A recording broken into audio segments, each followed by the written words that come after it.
Take your dealership to the next level with over 6,800 on-air interviews with dealer and industry leaders. CBT News, dealers' most trusted source for news, content, and analysis. You're watching Inside Automotive with Jim Fitzpatrick. Good morning, everyone. Jim Fitzpatrick with CBT News. Thank you for joining me on another episode of Inside Automotive right here at CBT Automotive Network.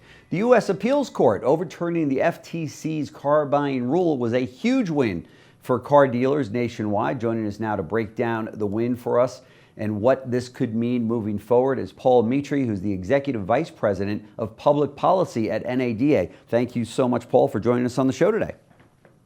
Thank you, Jim. Pleasure to be with you. Sure. So, NADA, along with the Texas Automobile Dealers Association, challenged the FTC's rule, and now we see the outcome. What was your initial reaction to this?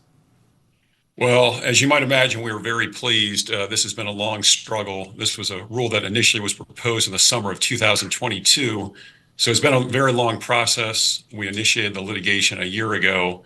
As you noted, finally, we received the decision from the panel of the Fifth Circuit, and we think this is a great result for consumers and for dealers. Sure. Remind our dealer body or our dealer audience what the rule was all about and what its goal was.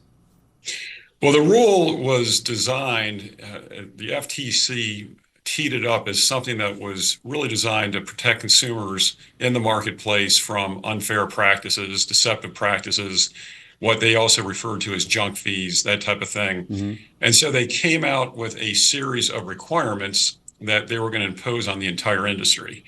And really, we had all kinds of concerns with it, ranging from the very hasty process with which it was put together, which we think in turn produced very poor substantive elements of the rule that really were not well thought out and really were counterproductive. They were not going to assist consumers, they were going to burden dealers, and they were all around going to be a net loss. Sure. And so what does this ruling mean on the short term for dealers? So what it means is that this final rule, and it had been finalized, it was the effective date was stayed based on a petition that NADA and the Texas Auto Dealers Association jointly filed a year ago. But what the rule means is that dealers are not going to have to fulfill a series of additional requirements related to disclosures to consumers, record keeping, and a whole host of other requirements. And I must say that there's a number of elements of the rule that were put into it that actually just reflect what the FTC currently is doing in enforcement actions. There are misrepresentations that they wanted to put into the rule. The sale of a valueless, what they call add-on product, they wanted to bake into the rule. But it's important to note the rule went much further than that. It had new disclosures that were completely untested. They were time-consuming. They quite frankly were very convoluted. They attached a lot of liability exposure to it. They imposed massive record-keeping obligations. All those additional burdens are now things that dealers and consumers will not have to contend with. Yeah, that's fantastic. So, Paul, what kind of an impact does this have on consumers? So this rule was going to require a series of new disclosure forms that have never been tested. There's no indication that they would increase the comprehension of the consumer when they enter into a transaction. In fact, we believe just the opposite. They're very convoluted. And when you couple that with liability exposure, which is massive under this rule, that was a real concern. But this would have added perhaps 5 or more new written disclosures to the car shopping and purchasing process. So much so that we had an independent study performed by the Center for Automotive Research, and they indicated that on average, this would add at least an hour of transactional and review time to a transaction. And remember, when the FTC assessed the cost or benefits to consumers, a lot of it is based on time. This adds time to the process. It does not subtract time from the process, as the FTC contended. So this was going to be a net loss for consumers. It was not going to assist them. It was just going to build costs in the process, and everyone's much better off because these hastily developed requirements are now not going to come to fruition. Do you anticipate any further legal battles or regulatory actions on this issue? It's possible. The options that are available to the FTC, this was a panel decision. That means 3 judges decided it.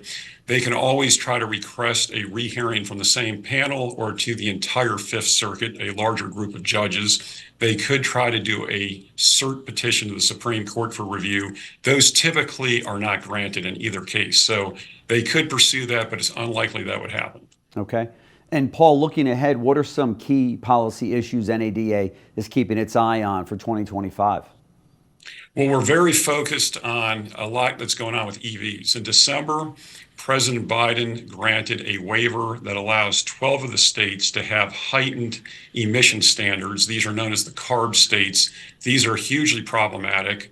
They set targets, and when I say targets, they're requirements to have a certain percentage of your vehicles sold that are ZEV vehicles. And there's no way any of these states are going to get to that level, which it creates all kinds of problems.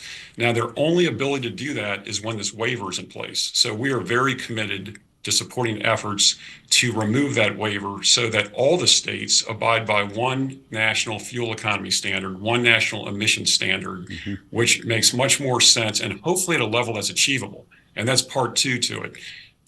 President Biden's EPA last March, they finalized rules for these other 38 states that would have very heightened emission standards. Those need to be significantly rolled back as well. Those are not achievable. So we have a problem with what the CARB states have done and also generally what EPA has done. In both cases, these requirements need to be pulled way back to a rational level that OEMs and dealers can get to that reflects what consumers want to purchase. Sure. It's safe to say that we have the right administration in place to get this done, right?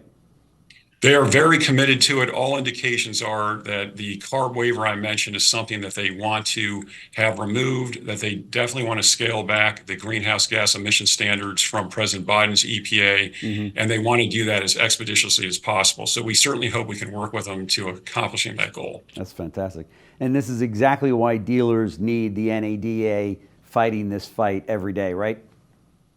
Yeah, indeed, it's a group effort. We benefit tremendously from the tremendous grassroots support we get from dealers and ATAs around the country. They do a phenomenal job, and certainly we try to work with them to accomplish these policy objectives. Paul Metrey, Executive Vice President for Public Policy at NADA, thank you so much for stopping by CBT News and giving us an update on this very important issue.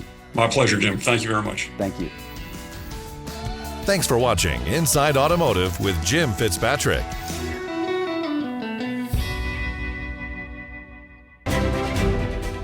The strongest team in automotive media, CBT News. Celebrating 12 incredible years, a dealer's #1 resource for news, content, coaching, and analysis. Thanks so much for joining us this morning.